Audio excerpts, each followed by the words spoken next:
வணக்கம் நண்பர்களே. ஜூன் 27ஆம் தேதி சிவகங்கை மாவட்டத்தை சேர்ந்த மடப்புரம் மாரியம்மன் கோயில் வெள்ளிக்கிழமைன்றனால ரொம்பவே பிஸியாவே இருந்துட்டு இருந்ததுங்க. அங்க வந்துட்டு அஜித் குமார் அப்படின்ற ஒரு செக்யூரிட்டி வந்துட்டு காவலுக்கு இருந்தாரு. ஒரு உயிரை காப்பாத்துற காக்கி சட்டைய ஒரு உயிரவே மப்தியில ஓட்டு அடிச்சு எடுத்துக்கிறாங்க. அப்போ நிக்கிதான்ற ஒரு டாக்டரும் அவங்க அம்மா வந்துட்டு சாமி தரிசனம் பண்றதுக்கு அங்க கார்ல வராங்க.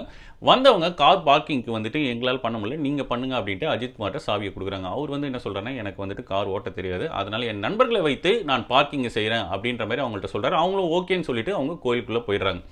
அதுக்கப்புறம் அவர் வந்து அவங்க நண்பர்களுக்கு ஃபோன் பண்ணி கூப்பிடுறாரு. அவங்க பேர் என்னன்னு பார்த்தீங்கன்னா அருண் அண்ட் வினோத். இவங்க ரெண்டு பேரும் கார் பார்க்கிங் செய்யறதுக்காக போயிட்டு கொஞ்சம் நேரம் கழிச்சு வராங்க. என்னடா ஏன்டா இவ்வளோ லேட் ஆயிடுச்சு அப்படின்ட்டு அஜித் குமார் அவங்கள்ட்ட கேட்குறாரு. அதுக்கு அவங்க என்ன சொல்றாங்கன்னா, கார் பார்க்கிங் பண்ண முடியலடா, ரொம்ப கூட்டமாக இருந்தது, அதனால வந்துட்டு போய் பார்க் பண்ணி தூரமாக போய் பார்க் பண்ணிட்டு வரோம் அப்படின்ற மாதிரி இன்ஃபர்மேஷன் கொடுக்குறாங்க. சரி ஓகே அப்படின்ட்டு அவர் வந்துடுறாரு. அதுக்கப்புறம் கோயிலில் சாமி தரிசனம் பண்ணவங்க வெளியே வந்ததுக்கப்புறம் வண்டியில் திருப்பி ஏறும் போது வண்டியில் வச்சிருந்த 10 சவர நகையை வந்துட்டு காணலை அப்படின்ற மாதிரி அவங்க வந்து சொல்கிறாங்க. அந்த டாக்டர் நிவேதா என்ன சொல்கிறாங்கன்னா, நாங்கள் வந்துட்டு கோயிலுக்குள்ளே போகும்போது 10 சவர நகையை பின்னாடி இருக்கிற காருக்கு பின்னாடி இருக்கிற சீட்டில் வந்துட்டு ஒழிச்சு அதை சீட்டுக்கு அடியில் வந்து வச்சுட்டு போயிருந்தோம், இப்போ வந்து அது காணலை அப்படின்ட்டு அங்கே ஒரு குற்றச்சாட்டை வச்சுட்டு போலீஸ் ஸ்டேஷன்லையும் போயிட்டு ஒரு கம்ப்ளைண்ட் ஃபைல் பண்ணுறாங்க. போலீஸ் ஸ்டேஷனில் ஃபைல் பண்ணணும். போலீஸ்காரங்க வந்துட்டு மானாமதுரையுடைய தனிப்படையை வந்துட்டு அனுப்புகிறாங்க விசாரணைக்காக. அவங்க வந்து ஸ்ட்ரைட்டாக அஜித் குமார் வந்து விசாரிக்கிறாங்க. அவர் வந்துட்டு நடந்ததை சொல்கிறாரு. இந்த மாதிரி அவங்க வந்தாங்க, வந்ததுக்கப்புறம் அவங்க கார் பார்க்கிங் கொடுத்தாங்க, நான் வந்து சாவி வந்து என் ஃப்ரெண்டுகிட்ட விட்டு பார்க் பண்ண சொன்னேன், எனக்கு கார் ஓட்ட தெரியாது, அது போல் அந்த நகை என்ன ஆச்சுன்னு எங்களுக்கு தெரியாது அப்படின்ட்டு இன்ஃபர்மேஷன் எல்லாத்தையும் சொல்கிறாரு. உடனே வந்துட்டு போலீஸ்காரங்க வந்துட்டு அவங்க ஃப்ரெண்டு அருணையும் வினோத்தையும் அப்புறம் இவர் அஜித் குமாரையும் அஜித் குமாரோட தம்பி நவீன் குமாரையும் அதுவும் இல்லாமல் இவரோட இன்னொரு ஃப்ரெண்டு பிரவீன் குமாரையும் மொத்தம் 5 பேரையும் வந்துட்டு கஸ்டடியில் எடுத்து விசாரிக்க ஆரம்பிக்கிறாங்க. போலீஸ் விசாரணைன்றது எப்படி இருக்கும் அப்படின்றது நம்ம நிறைய படத்தில் பார்த்துருப்போம். அதுவும் வந்து பார்த்தீங்கன்னா விசாரணை ஸ்பெஷலாக கீழே இருக்கவங்களுக்கு எப்படி இருக்கும், பலம் பொருந்தியவர்களுக்கு எப்படி இருக்கும். பலம் பொருந்தியவங்களாம் ஒன்றும் கிடையாதுங்க. பண பலம், இல்லை அரசியல் பலமாக இருக்கலாம், இல்லை ஆள் பலமாக இருக்கலாம், என்ன பலமாக இருக்கலாம். அந்த மாதிரி இருக்கிறவங்கள்ட்ட விசாரிக்கிறதுக்கும் பலம் இல்லாதவர்கள்ட்ட விசாரிக்கிறதுக்கும் நிறையவே வித்தியாசம் இருக்குன்றது நம்ம கண்கூட பார்த்துருக்கோம், நிறையவே கேள்வியும் பட்டிருக்கோம். இதை வந்துட்டு எல்லா போலீஸ்காரர்களும் செய்கிறார்களா, எல்லா போலீஸும் இப்படி தான் அப்படின்ற மாதிரி குற்றச்சாட்டை வைக்க முடியாது.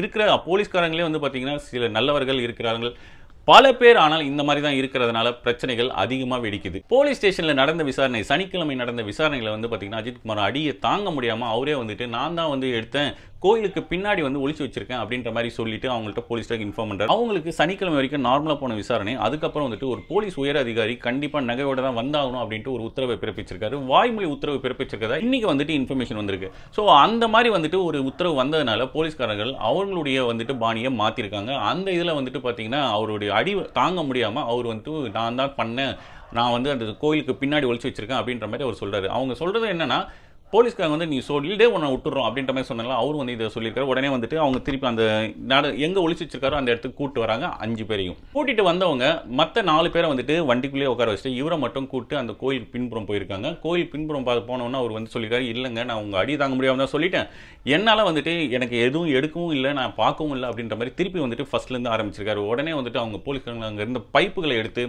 கோவத்தில் வந்து அவரை அடிச்சிருக்காங்க. இந்த வீடியோவும் இப்போ ரிலீஸ் ஆயிடுச்சு. இந்த வீடியோவை பார்த்தீங்கனாலே தெரிஞ்சிருக்கும், அவரால் ஏந்திக்கவே முடியல. அப்படி இருக்கிற அஜித் குமாரை போட்டு எந்த மாதிரி அடிக்கிறாங்கன்றது நீங்களே பார்த்துருப்பீங்க. இப்போ இந்த வீடியோ, அதாவது கோயிலுக்கு பின்புறம் அடிக்கிற மாதிரி இருக்கிற இந்த வீடியோ ரிலீஸ் ஆகலை அப்படின்னா கண்டிப்பாக வந்துட்டு அஜித் குமாருக்கு இந்த மாதிரி ஒரு அநீதி இழைக்கப்பட்டிருக்கு அப்படின்றது வெளியே தெரியாமையே போயிருக்கும். அவர் போலீஸை வந்துட்டு அவர் என்ன மாதிரி ஒரு ஜோடி வச்சிருப்பாங்க அப்படின்னு ஒரு அசம்ஷனில் நம்ம எடுத்துக்கிட்டோம் அப்படின்னா போலீஸை வந்து தாக்கிட்டு ஓடினாரு, அப்போ வந்து வலிப்பு நோய் வந்து இவர் இறந்துட்டாரு அப்படின்ற மாதிரி தான் கேஸ் முடிச்சிருப்பாங்க நம்மளுடைய ஒரு யூகங்கள். போலீஸ் அங்கே விசாரிக்கும் போதே வந்து பார்த்தீங்கன்னா அவர் வந்துட்டு மயக்கமாயிடுறாரு. உடனே தண்ணியும் கேட்குறாரு. தண்ணி கேட்கும்போது தண்ணியை கொடுக்காம மிளகாத்தூள், அதாவது மிளகாத்தூளை வந்து கரைச்சி அதை வந்து வாயில் ஊற்றிருக்கிறதாகவும் சொல்கிறாங்க. இதுக்கப்புறம் தான் வந்துட்டு அவரால் ரொம்ப முடியாமல் போய் அவரை வந்துட்டு ஹாஸ்பிட்டலுக்கு தூக்கிட்டு போயிருக்காங்க. ஹாஸ்பிட்டலுக்கு தூக்கிட்டு போகும்போது உள்ளே இருந்த அந்த வேனில் 4 பேரை உட்கார வச்சிருந்தாங்களா, அவரோட தம்பி மற்றும் 3 ஃப்ரெண்ட்ஸ், அவங்க எல்லாரையும் வீட்டுக்கு போக சொல்லிட்டார். போன சொல்லிட்டு போலீஸ்காரங்க வந்து ஹாஸ்பிட்டலுக்கு கூப்பிட்டு போயிட்டாங்க. அதுக்கப்புறம் அவர் தம்பி வந்து அவர் குடும்பத்தில் போயிட்டு இன்ஃபார்ம் பண்ணியிருக்காரு, இந்த மாதிரி அண்ணன் அடிச்சாங்க, அதனால அவன் மயங்கிட்டான் அப்படின்ற மாதிரிலாம் சொல்லியிருக்காரு. உடனே அவங்க குடும்பத்தாரும் உறவினர்களும் வந்துட்டு உடனே வந்துட்டு அழுதுன்னு போலீஸ் ஸ்டேஷன் வந்துட்டு முற்றுகையிட்டிருக்காங்க. இவங்க வந்து கேட்கும் போது என்ன சொல்லியிருக்காங்கன்னா, போலீஸ்காரங்க ஹாஸ்பிட்டலுக்கு கூட்டு போயிருக்கோம், அவருக்கு வலிப்பு நோய் வந்துச்சு அப்படின்ற மாதிரி சொல்லியிருக்காரு. இருந்தாலும் இவங்க வந்து எப்படி அடிச்சிங்க, என் பசங்க தான் சொல்கிறாங்களே அப்படின்ட்டு அவங்க கேள்வி கேட்க கேட்க வந்துட்டு அங்கே சூழ்நிலை வந்துட்டு ரொம்ப கிரிட்டிக்கலாக மாற ஆரம்பிக்கு. இன்னைக்கு இந்த சிவகங்கை மாவட்டத்தில் கோயில்ல வச்சு கொலை நடந்தது. அதுக்கப்புறம் இவங்க மதுரையில் இருக்கிற ராஜாஜி ஹாஸ்பிட்டலுக்கு கொண்டு போயிட்டு அங்கே வந்துட்டு கன்ஃபார்ம் பண்ணுறாங்க இவர் வந்து இறந்து விட்டார் அப்படின்ட்டு. அதுக்கப்புறம் அவங்க சொந்தக்காரங்களுக்கும் வந்துட்டு இன்ஃபர்மேஷன் சொல்கிறாங்க. அவங்க பயங்கரமாக வந்துட்டு அவங்க ஊரில் வந்துட்டு போராட்டத்தை அதுக்கப்புறம் முன்னெடுக்கிறாங்க. இதுக்கப்புறம் தான் வெளியிலே வந்துட்டு இந்த பிரச்சனை வந்துட்டு விஸ்வரூபம் எடுக்குது. அதுக்கப்புறம் எதிர்கட்சி ஏடிஎம்கே ஆகட்டும், சீமான் கட்சி ஆகட்டும், விஜய் கட்சி ஆகட்டும், இவங்க 3 பேர் கட்சியும் வந்துட்டு இவங்க போராட்டத்தில் கலந்துக்கிறாங்க. இந்த மாதிரி போராட்டம் பெருசாக ஆக ஆக வந்து அங்கே இருக்கிற அதிகாரிகள் வந்துட்டு அவங்க அம்மா கிட்ட வந்துட்டு பேச்சுவார்த்தை நடத்துறாங்க. உங்கள் பையனுக்கு, அதாவது சின்ன பையனுக்கு வந்துட்டு நாங்கள் அரசாங்க வேலை வாங்கி தரோம், அது மட்டும் இல்லாமல் உங்களுக்கு பணமும் வந்துட்டு நாங்கள் வாங்கி தரோம், அதனால் இந்த போராட்டத்தெல்லாம் கைவிட்டு முடிச்சிருங்க அப்படின்ற மாதிரி அவங்க வந்துட்டு பேச்சுவார்த்தை நடத்துறாங்க. எல்லாம் வந்துட்டு பார்க்கும்போது ஒரு சினிமாவை பார்க்குற மாதிரியே இருக்குல்ல. இப்போ வந்து ஒன்றே ஒன்று வந்துட்டு கேள்வி வருது. என்ன கேள்வி அப்படின்னு பார்த்தீங்கன்னா, ஒரு இன்னசென்ட்டாக இருந்தாலும் சரி, ஒரு விவரமே தெரியாத ஒரு ஆளாக இருந்தாலும் சரி, 10 பவுன் நகையை காருக்கு பின்னாடி வச்சுட்டு போவாங்களா?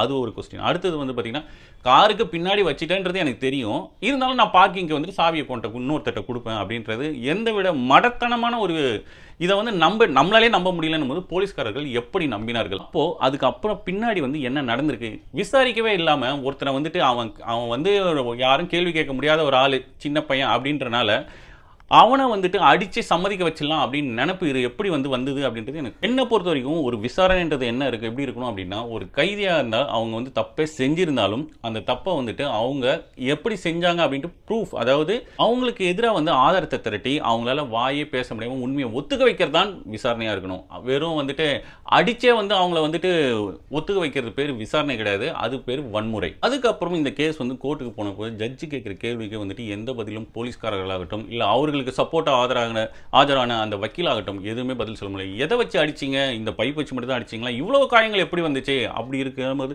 வெறும் இந்த பைப்பை மட்டும் தான் காமிக்கிறீங்க அப்படின்ற மாதிரி ஜட்ஜு கேட்கும் இந்த காணொலியும் வந்து ரிலீஸ் ஆகி ரொம்பவே பெரிய பிரச்சனையை உண்டாக்கிச்சு.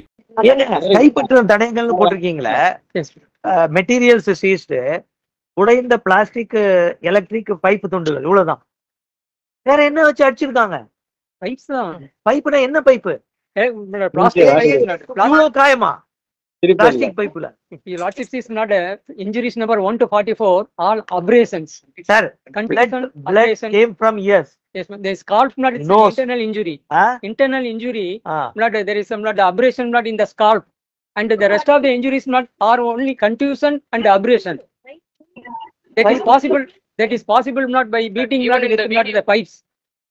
சரி, அதை தவிர்த்து அப்ப பிளட் ஸ்ட்ரெயின் அந்த காதுல இருந்து பிளட் எல்லாம் வந்திருக்கு, அதெல்லாம் விழுந்திருக்கும்ல, அதுல இல்லைங்கிறாங்க. இதுக்கு நடுவில் வந்து பாத்தீங்கன்னா, அதாவது இவங்க போலீஸ்ல வந்துட்டு இந்த மாதிரி அடிச்சு அந்த இளைஞர் வந்துட்டு மரணம் அடைஞ்சிட்டாருன்ற அந்த டைம்லேயே வந்து பாத்தீங்கன்னா டாக்டர் நிக்கிதா வந்துட்டு ஒரு வீடியோவை வெளியிட்டிருக்காங்க. அவங்க வந்து பாத்தீங்கன்னா அவங்க அம்மா கூட நின்றுட்டு அந்த வீடியோவை வெளியிட்டிருந்தாங்க. நாங்கள் வந்துட்டு இது மாதிரி கோயிலுக்கு போயிருந்தோம், அப்போ வந்துட்டு இவர் கார் பார்க்கிங்காக இவர்கிட்ட கொடுத்துருந்தோம், அவர் வந்துட்டு கார் பார்க்கிங் வந்து தந்துட்டு திருப்பி நாங்கள் வரும்போது அந்த நகைகள், நாங்கள் வண்டியில் வச்சு அந்த நகைகள் காணும், அதை வச்சு போலீஸ்ல கம்ப்ளைண்ட் பண்ணியிருக்கோம், அவங்க தான் நடவடிக்கை எடுக்கணும் அப்படின்ற மாதிரி ஒரு வீடியோ வெளியிட்டிருந்தாங்க. திரும்ப ரிட்டர்ன் வந்து நாங்க வண்டியை அவரை வந்து எடுத்துட்டு வந்து தர சொன்னோம். இப்ப வண்டி எடுத்துட்டு வந்து தந்தாரு. அப்படியே நாங்க கிளம்பிட்டோம். கொஞ்ச தூரம் போனோடனே இவங்க சாப்பிடலையேன்னு சொல்லிட்டு நான் இவங்களை சாப்பிடுறீங்களாமான்னு கேட்டேன். அப்புறம் நகையெல்லாம் போட்டுக்கோங்க, ரொம்ப மொட்டையா இருக்குன்னு சொல்லிட்டு பின்னாடி திரும்பி பேக்ல பார்க்கும்போது பேக் வெளியே கிடந்தது. அதுல பார்த்தா நகையெல்லாம் இல்லை. திரும்ப அப்படியே யூட்டர்ன் எடுத்து டெம்பிள்ல வந்து நாங்க ஹெச்ஆர்என்சி ஆபீஸ்ல கம்ப்ளைண்ட் பண்ணோம். அவங்க சொன்னாங்க, அவங்க நல்லா ஹெல்ப் பண்ணாங்க. அப்புறம் அங்க இருந்து இங்க திருப்பூணம் போலீஸ் ஸ்டேஷனுக்காக நாங்க வந்து கிட்டத்தட்ட மதியானம் 2 மணிக்கு வந்து இப்போ வரைக்கும் போலீஸ் ஸ்டேஷன்ல தான் இருக்கோம்.